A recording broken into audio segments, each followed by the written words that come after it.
The following program is a dramatic reenactment. Certain events have been altered and names have been changed. The story you're about to see is based upon first-hand accounts of the actual events. The success of the Navy SEALs mission depends on training and stealth. Their goal to evade communist-backed revolutionaries in Grenada and rescue our allies. But when their covert operation is discovered, they're ambushed by rebel soldiers. Running out of ammo and out of time, they have to make every shot count to survive.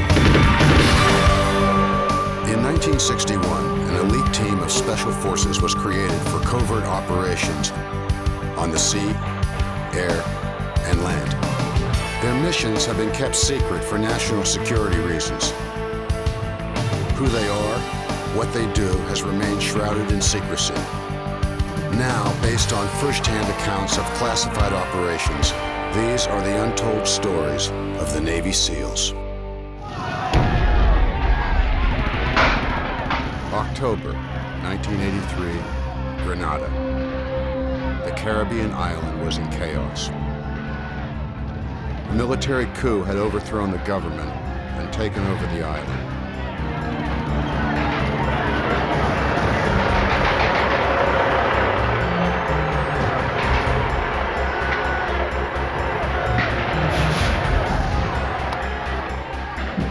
Bring those prisoners out.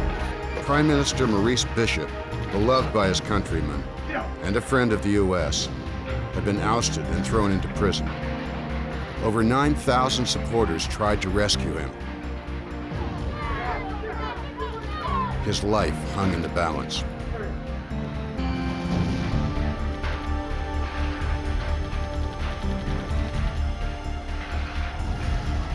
Leading the coup was General Hudson Austin, a ruthless protege of Fidel Castro.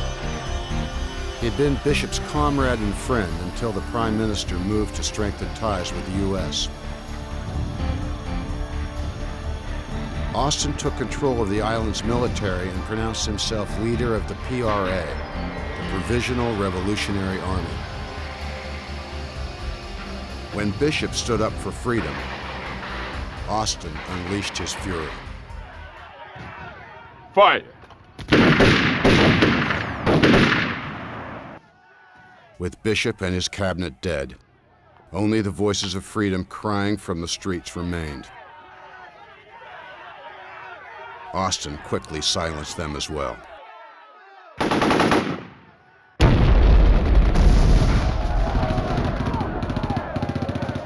The American government was concerned that the island could quickly become another Cuba, oppressing its people and serving as a potential staging ground for aggression. The U.S. presence on the island was limited. It didn't even have an embassy.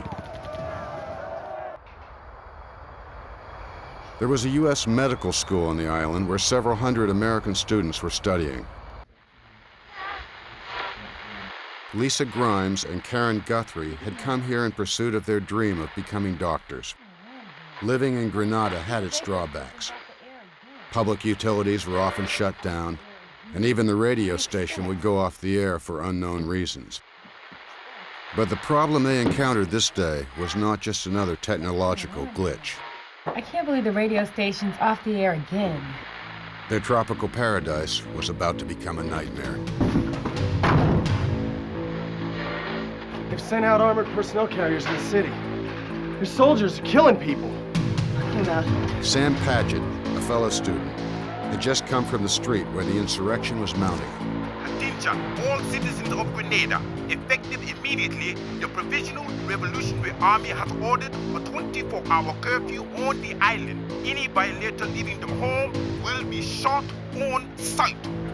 We've got to get out of here. But the students quickly realized leaving wasn't an option.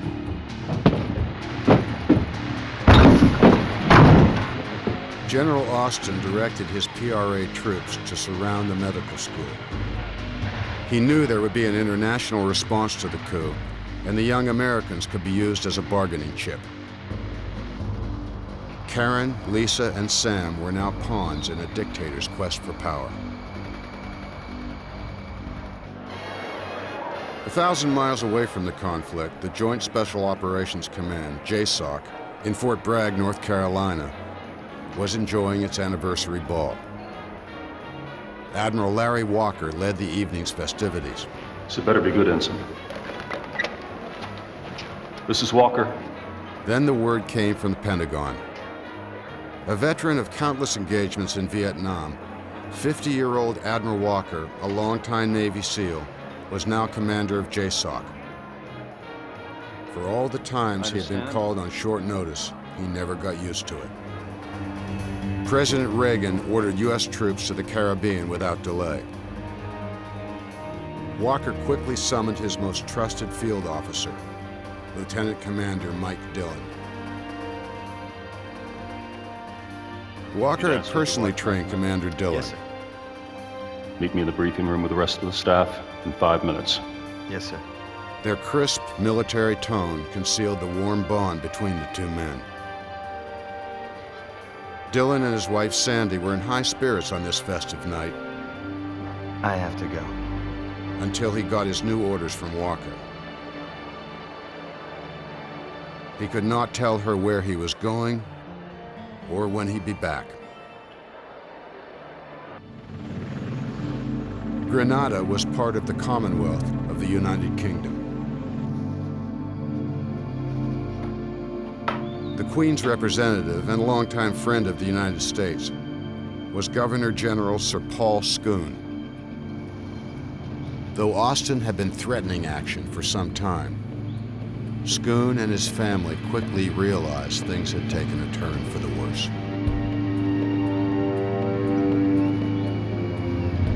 What is going to happen to us? I don't know, dear. I don't think they're gonna rush in and shoot us just yet. Scoon had secretly sent word through the Barbados ambassador asking the U.S. to intervene. The U.S. was better situated geographically to help, but he had no way of knowing if his message had gotten through.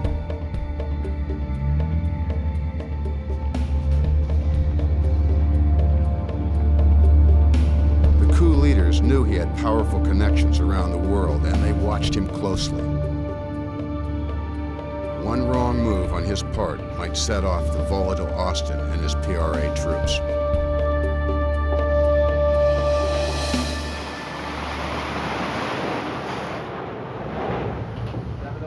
Captain Derek Williamson was en route to Lebanon, carrying 1,000+ Marines to relieve the American peacekeeping force in Beirut. Sir, I have flash traffic from Atlantic Fleet. Thank you, Seaman. His mission was about to change. Navigator, Yes, sir. plot me a new course for Grenada. Yes, sir. The independents and Guam battle groups were being called to Grenada. Williamson had been in the Navy for 23 years and had been on numerous tours around the globe. It's more important than Lebanon. Get me intel now. Carrier groups are how the U.S. exerts its political and military will around the globe. A change in mission reflected a change in world conditions. Captain Williamson immediately set about charting a new course. 180. 180, aye. What do they expect? 180, all ahead standard, aye.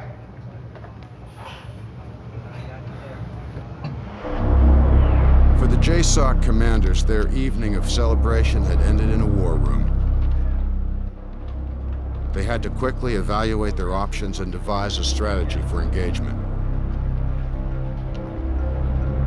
General Austin's coup d'etat was not the only threat to Grenada. Intelligence had been monitoring the construction of a large Cuban-built airport. The estimated 250 Cubans building the airport were believed to be trained soldiers. The CIA had also spotted Soviets, East Germans, North Koreans, and Libyans at the new airport. I saw these same photographs 6 months ago. What has intel gathered since then? We're working on it. The U.S. had been monitoring the situation at a distance. Until Governor Scoon's request for help reached the White House. The U.S. took Austin's coup seriously. His communist-supported insurrection was a threat to freedom on the island. Indeed, the entire region. The time for a simple intervention had passed. President Reagan ordered U.S. troops to restore order, by all means necessary.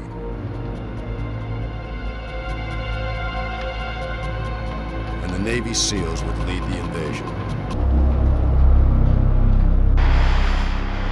There was no easy way in. It was an island over 100 miles from the nearest mainland. The first strike force would be one of Admiral Walker's SEAL teams.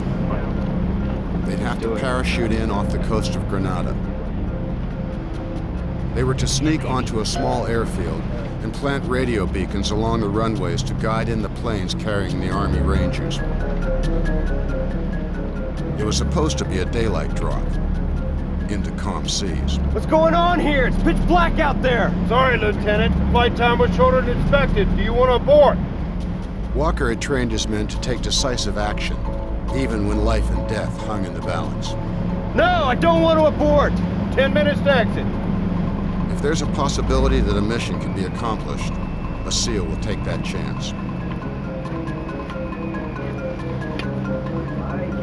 The SEALs would parachute into the sea and climb into boats that had been dropped seconds ahead of them. It was a difficult plan in daylight, nearly impossible at night. No! Intel had predicted calm seas, but a major storm system unexpectedly developed. High winds had churned up 12-foot swells.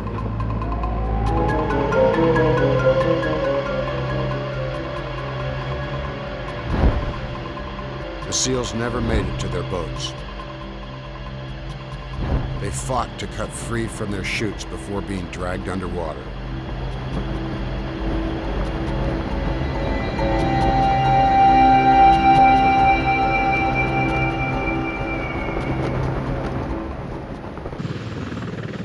Captain Williamson's battle group immediately began search and rescue operations. Half of the team was eventually pulled aboard Navy ships, but 4 SEALs were still missing at sea. They were racing against the clock. Though the tropical waters were warm, surviving in 12-foot waves while wearing full battle gear was nearly impossible. I know we're all concerned, but no one knows better than you the capabilities they have for surviving out in the open sea. Attention on deck! Though Dillon admonished the men to focus, he knew their concern would linger. Fear could not be their enemy. For Commander Dillon and Admiral Walker, it was now time to move ahead. Good evening, gentlemen. Evening, sir. I'm here to brief you on your Grenada mission. We have the first slide, please. The Pentagon's overall invasion plan included both special and conventional forces. While Marines stormed the northern half of the island to free the medical school, the Army Rangers would seize the new runway in the south. The Air Force would provide close air support for all the invasion forces, and the SEALs would airlift Governor Schoon off the island. Their orders were simple. They'd land 2 helicopters at the government house, his official residence, then speed him and his family to a Navy ship just offshore. Quick and clean. Intelligence was difficult to obtain. Other than high-altitude surveillance, they had no way of determining Austin's troop movements. They estimated that Austin would concentrate his soldiers at the airfield. They didn't expect Schoon's residence to be heavily guarded.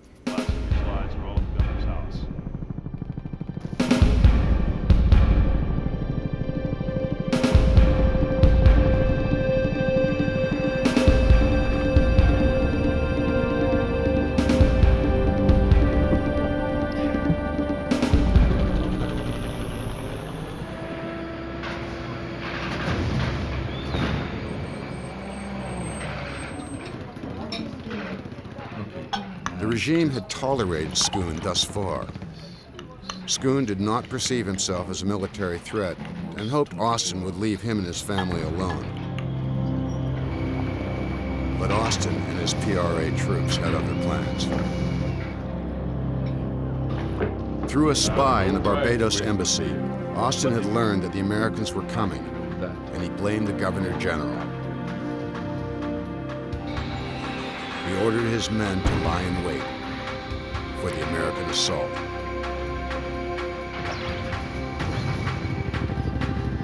Dillon and his men were flying into an ambush.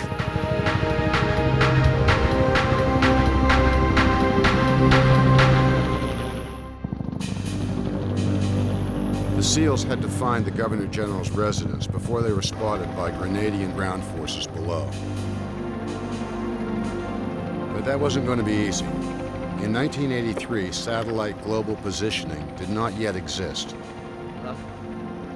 Without troops on the ground, there was no way of pinpointing specific landing sites. The SEALs had to resort to using area land maps and visual references. Any sign yet? Not yet. Keep looking. When we come around, check the seaward side of this bridge again. Petty Officer Trevor Hill was the senior ranking enlisted man and Dillon's second in command. He was highly trained in visual surveillance and was using night vision goggles to ascertain their position. Radio Chopper 2! Tell the men to look for Government House! We're late! We need all the eyes we got looking! Yes, sir! Bring us around again!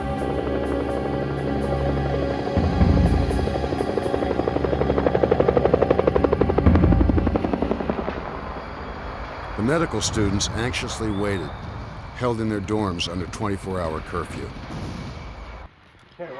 Lisa, overwrought with fear, had somehow managed to fall asleep. Sam and Karen's fears would not be so easily suppressed. They tried to comfort themselves, thinking it would be over soon. But there was constant reminder just how serious the situation had become. There's a lot of...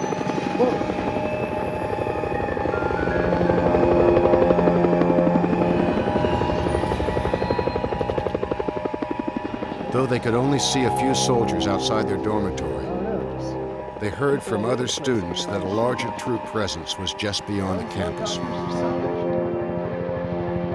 a lot of helicopters out there. The U.S. forces were about to land. The invasion was on. I see it! You sure? Yes, sir!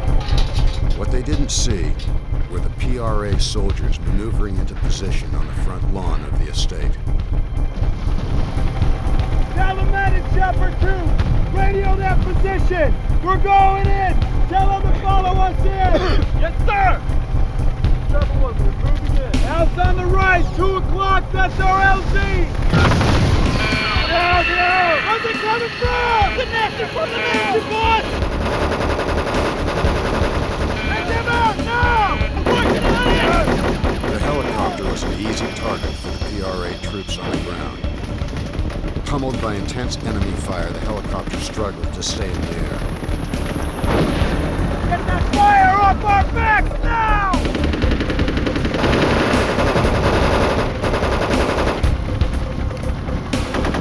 Dillon's SEAL team was caught in the most dangerous position, hovering over the landing zone at Government House under intense enemy fire.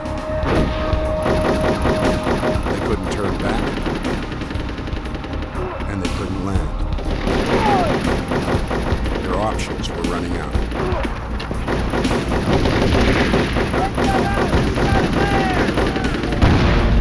The SEAL radio operator was hit, and their ground radio destroyed. They had lost all communications with the Independents and JSOC. We lost the co-pilot! He's down! He's down! You all right? Alert! That's alert! Helicopter troops, the fire's too heavy! Abort delivery! Dillon ordered the second chopper to abort the mission. It too was under heavy attack. He knew he was losing half his fighting force and the only working long-range radio. But if he didn't leave now, it might not make it back to the ship. Dillon's chopper couldn't stay in the air much longer. He had only a few seconds to decide whether to abort or attempt a landing. Just get us over the front lawn! We're gonna fast from down! 30 seconds! 30 seconds! 30 seconds! Going down! We're going down! Yes, sir!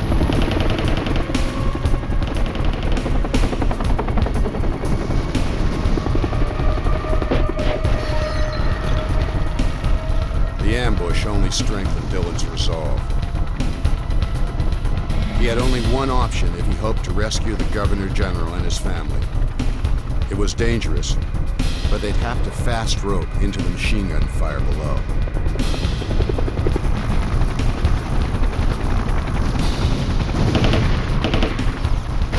The PRA troops quickly repositioned themselves and continued firing.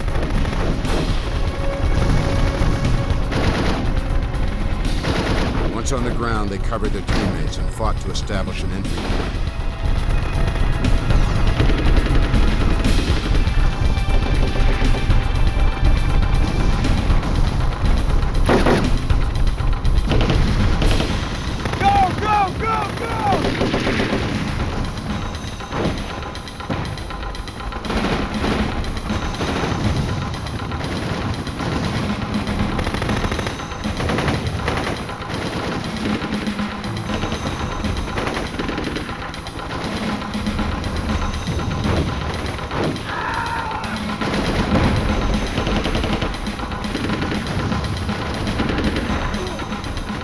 Just as the last SEAL landed, the engine took a direct hit. The crippled helicopter might not make it to the ship waiting offshore.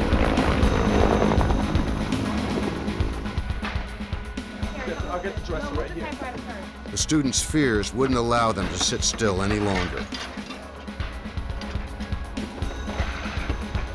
Unable to escape, they barricaded themselves in their room, which supplied little protection. They were on their own.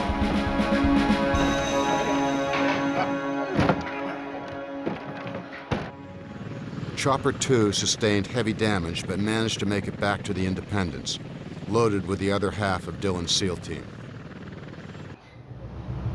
Finally, word came to Captain Williamson from the flight deck that the other chopper had returned as well. Williamson knew Dillon was on the ground, but without radio contact, they had no way of knowing his situation.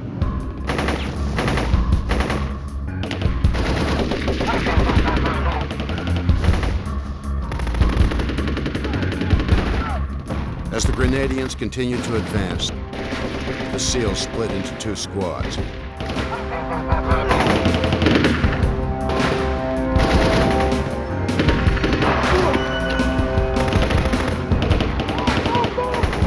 One squad laid down cover fire as the other moved ahead a few yards. They couldn't remain exposed. Dillon had to get his team in the house.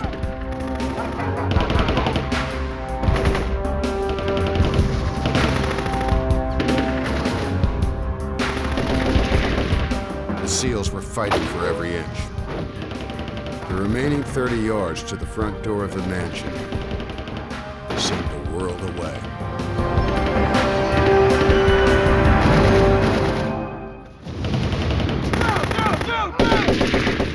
The Grenadians outnumbered and outgunned the SEALs.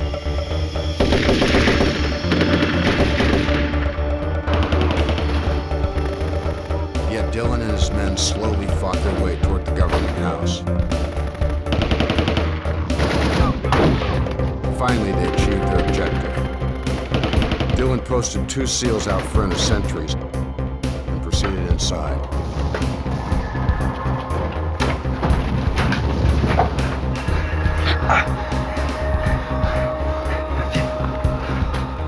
They had made it to the house alive with only one casualty. Petty Officer Jack Navarre.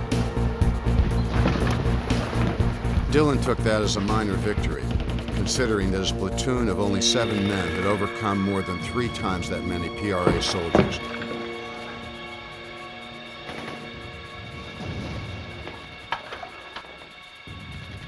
They weren't sure if Governor-General Schoon was wounded, held prisoner, hiding, or dead.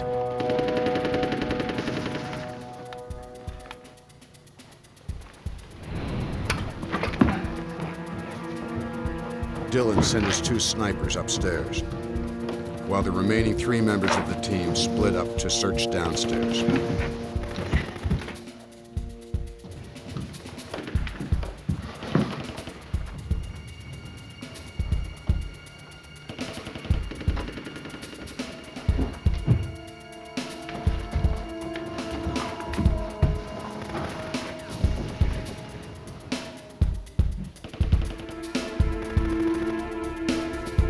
Despite his leg wound, Navarre still managed to help the team.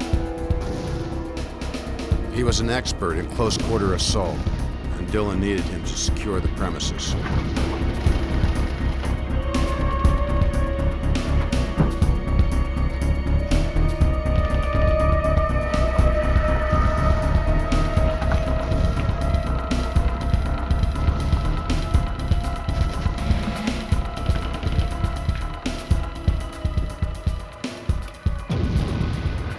The governor had apparently left in a hurry, with no signs of a struggle.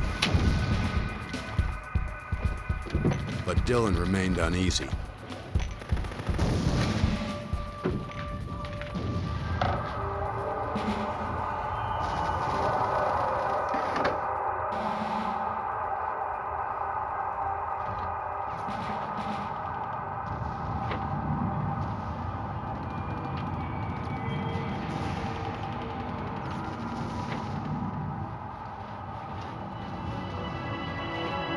Clear.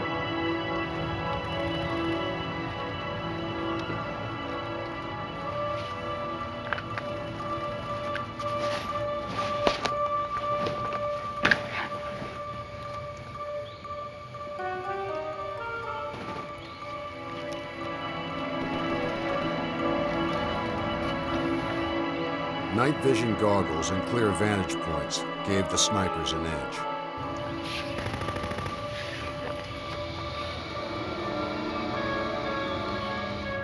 Schoon had not turned up in their initial search, but Dillon had to make sure he still wasn't in the house. He wondered why the Grenadians fought so hard to block their entry. How's it looking upstairs? Yeah, all clear upstairs, boss man. We've got tangos on the lawn. Take them out. Already there, sir.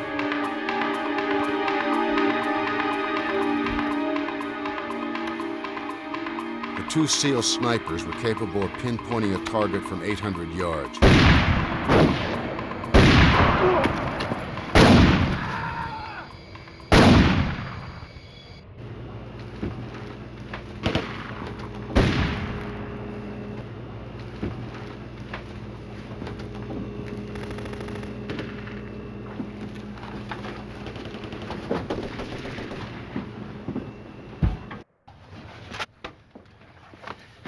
Commander, downstairs all clear. Nobody. Nothing. They've got to be here somewhere, gentlemen. Let's find them.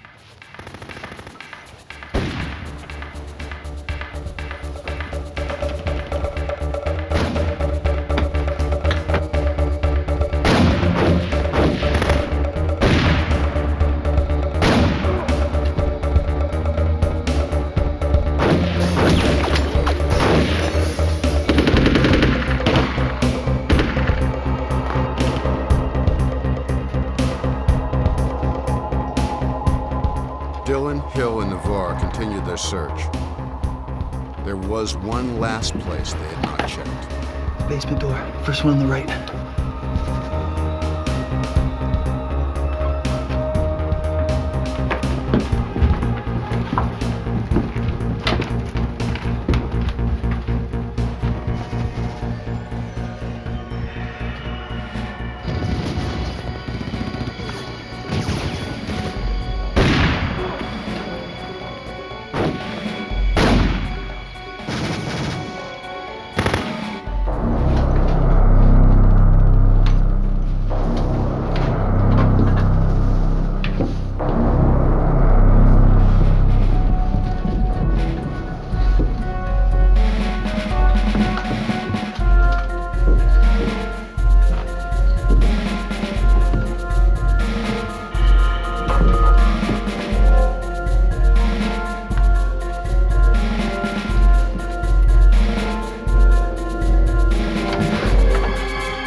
Schoon, his family and staff huddled in the basement with the only weapons they could find.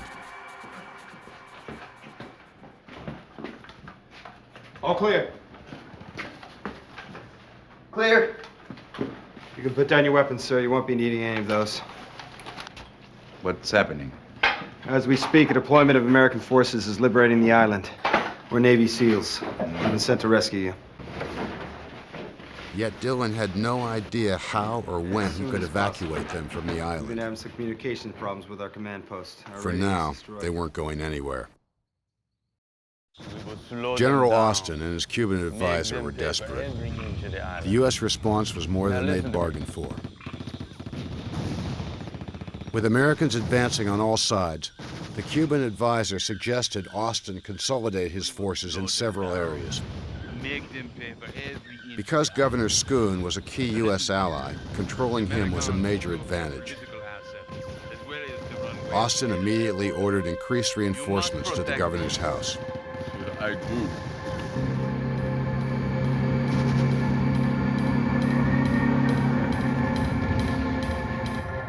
Send it. Boss, we got more visitors. Austin had sent an APC, an armored personnel carrier full of troops. It had armor plating like a tank. Its .30 caliber machine gun had the power to slice through the walls of the government house. But for now, the Grenadians were just waiting. The SEAL team readied itself. How many? They were trained to take out APCs with anti-tank rockets. Is there any activity? Anyone coming out of it? But the rocket launcher had left on the second chopper. Fortunately, the Grenadians weren't apprised of this tactical disadvantage and withheld their assault. Dillon confused them further by bluffing with an offensive strike. What's happening? We might have a problem. But nothing we can't handle. Governor, if you and your party would stay down here until I tell you otherwise. Gentlemen? All right, why don't you stay down here with the governor and take care of that leg. Navarre's wound was getting worse. I'm okay, boss. I'm all right.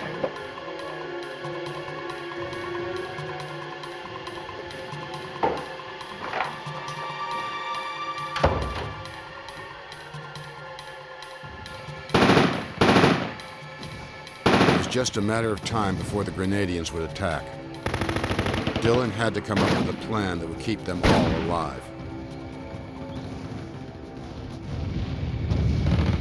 Just 5 miles across town, Lisa, Karen, and Sam remained on edge as the war around them escalated. The guards that had been patrolling outside their building were gone, but they weren't sure what this meant.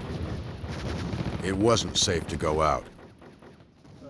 And to stay meant more waiting and worrying about what would happen to them.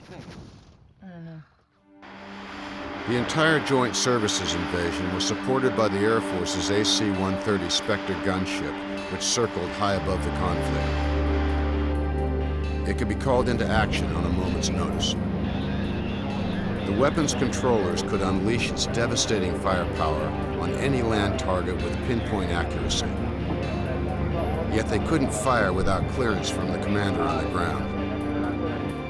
And with his long-range radio destroyed, Dillon couldn't order such an attack. Keeping the Grenadians at bay was his only option. I want a tango within 50 yards of this place. But he didn't know how long he could hold out. Admiral Walker was putting together a plan to rescue the SEALs.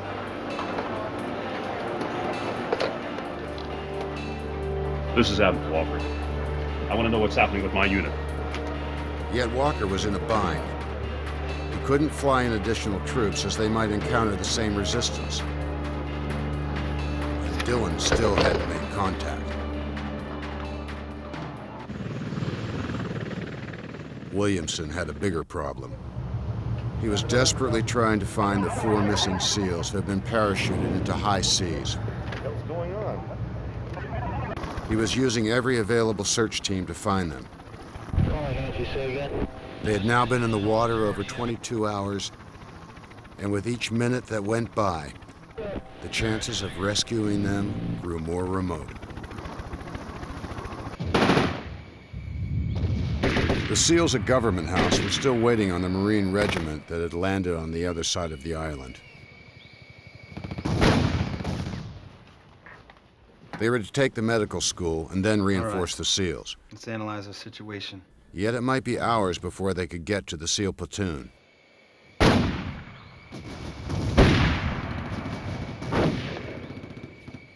Dillon would have to make his ammunition hold out as long as possible. He called in a low ammo alert. Copy that, boss man. Dillon still had one advantage. His men were excellent marksmen, and given their vantage point, they could eliminate PRA troops with limited rounds. SEAL units are trained to consider their enemy's tactics. Sooner or later, the PRA would realize the SEALs didn't have the firepower to repulse an assault, We need that air scoop. and they would attack. But when? They had already been there over an hour. Certainly long enough for the PRA troops to regroup. The SEALs braced themselves for the imminent assault.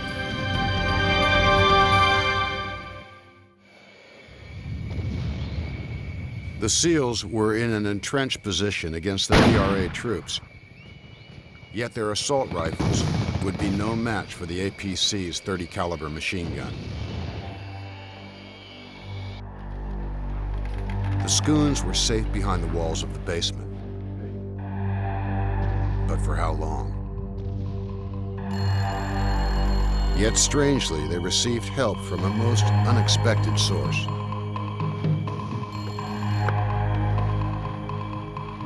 Hello?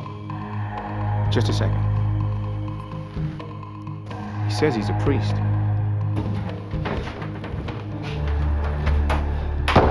Governor? Do you know Monsignor Evans? Hello? Jeffrey. The priest had simply called to check on the governor's safety, but had opened a way of escape for them all. Get me JSOC. It was just the break they needed.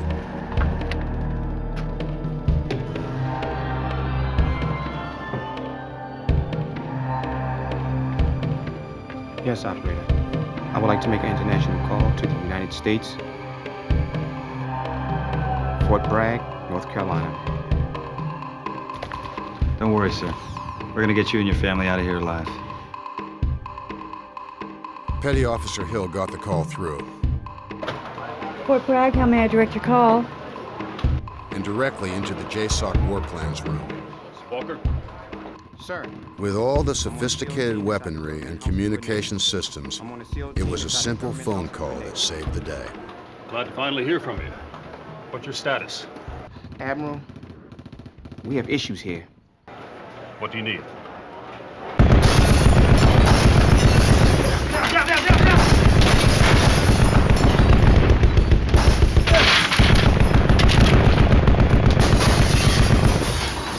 Okay, sir. I want to back you away from these windows. Keep your head down. Headquarters could only sit by helplessly and listen to the assault.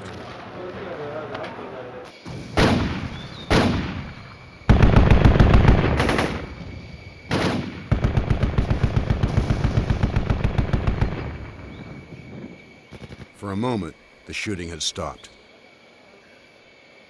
I want you to take the Governor-General back down to the basement. Sir? Sir?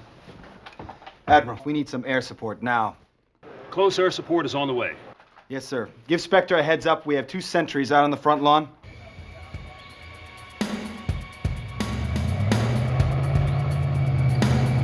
When the attack against the house went unanswered, the PRA troops began moving in.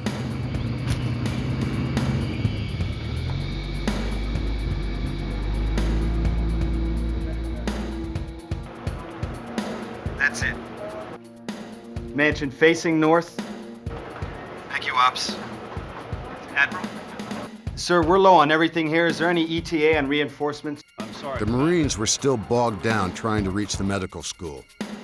Copy that. Dillon couldn't expect reinforcements until morning. Thank you, sir. The Spectre would be their only backup.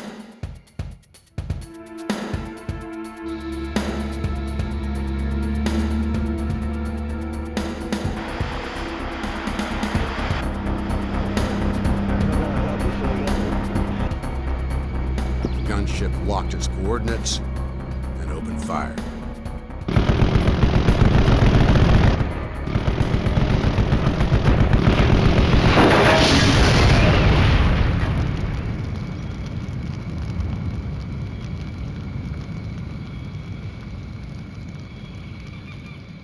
The SEALs outside the government house weren't touched by the gunship's precision fire. Looks like Spectre's halted the advance of the APCs, but we're not going to see reinforcements for a while. We're going to have to make it through the night. I want to hear short, controlled bursts only. I repeat, short, controlled bursts. Copy that, boss man.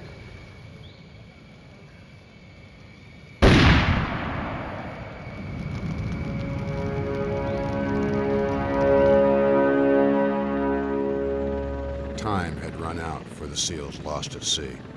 After a massive search effort, Captain Williamson reported no trace of the missing men. The search was called off.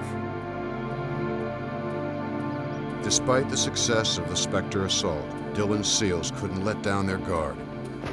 Some PRA soldiers had survived the strafing and remained a threat to the mission. Several SEALs had already run out of ammunition.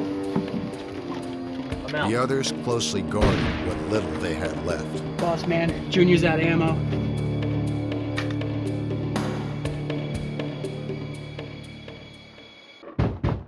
United States Marine, open up this door. It's all right.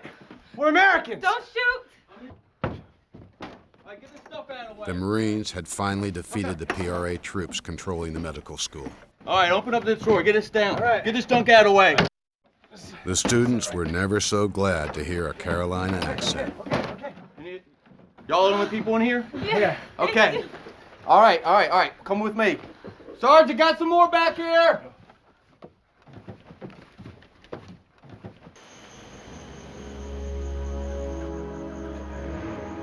Commander, we got movement on the perimeter. At Government House, Dillon and his men prepared for a final PRA assault.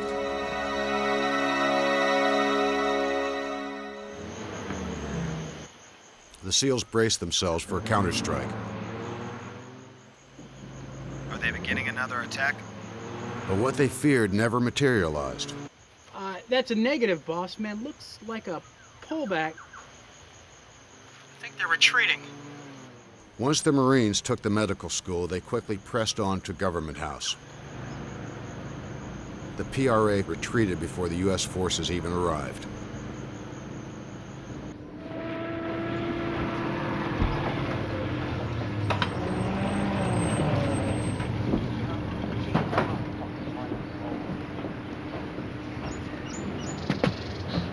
Here we go. Last one.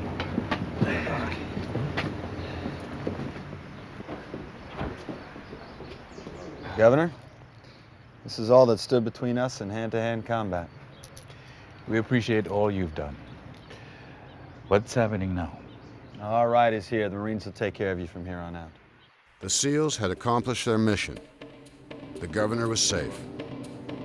Overall, the entire American rescue of Grenada was a success. Gentlemen? Austin and the other coup leaders were arrested and are presently serving life sentences.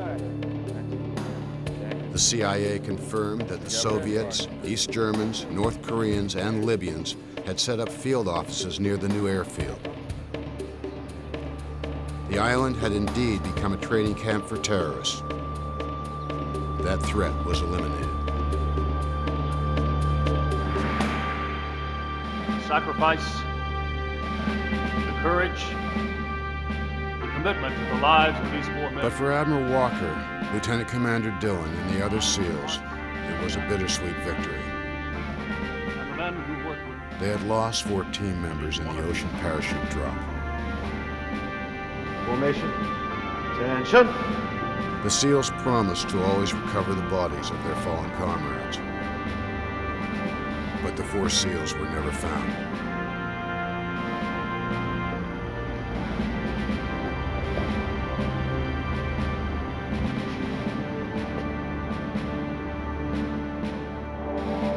Their empty coffins were buried at Arlington Cemetery with full military honors.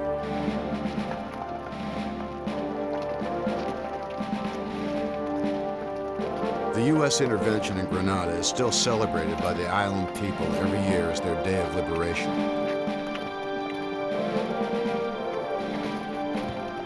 But for Dillon and his men, they'll remember it for what it was.